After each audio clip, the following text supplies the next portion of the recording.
ఇలాంటి ఒక విపత్కరమైనటువంటి సమయంలో మన చీఫ్ మినిస్టర్ గారు ఒక యువకుల్లాగా యువకుల కంటే ఇంకా ఉత్సాహంగా చాలా చక్కగా ఈ సమయాన్ని ఏమాత్రం కూడా వ్యర్థం చేయకుండా ఎన్నో రకాలైనటువంటి సేవా కార్యక్రమాలని చేసి ప్రజలకి ఒక ఆపన్న హస్తాన్ని అందించడం చాలా సంతోషంగా ఉంది.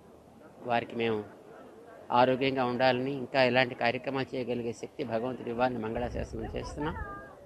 గతంలో విశాఖపట్నంలో హుడ్హుడ్ వచ్చినప్పుడు ఎంత శీఘ్ర గతిలో దాన్ని మళ్ళీ పునరుద్ధరణ చేశారు. ఈసారి ఈ విజయవాడ పరిసర ప్రాంతాలని కూడా అంత శీఘ్రగతిలోనూ పునః వాటి యొక్క స్థితికి తీసుకురాగలగడంతో పాటు ఈ 3-4 రోజుల్లో మన సీఎం గారు చేసేటటువంటి ఈ బాధిత పీడిత వ్యక్తుల యొక్క సౌకర్యాలు అయితేనేమి, జాగ్రత్తలు తీసుకునే విషయంలో అయితే వారు చూపించేటటువంటి చొరవ, అర్ధరాత్రులు కూడా వారు తిరిగేటటువంటి ఆ ఓపిక చాలా ఆశ్చర్యాన్ని కలిగిస్తుంది. భగవంతుడు వారికి ఆ శక్తిని మరింతగా ఇచ్చి చక్కగా వారి చేత ఈ కార్యక్రమం బాగా చేయాలి అని మేము ఆశిస్తాం.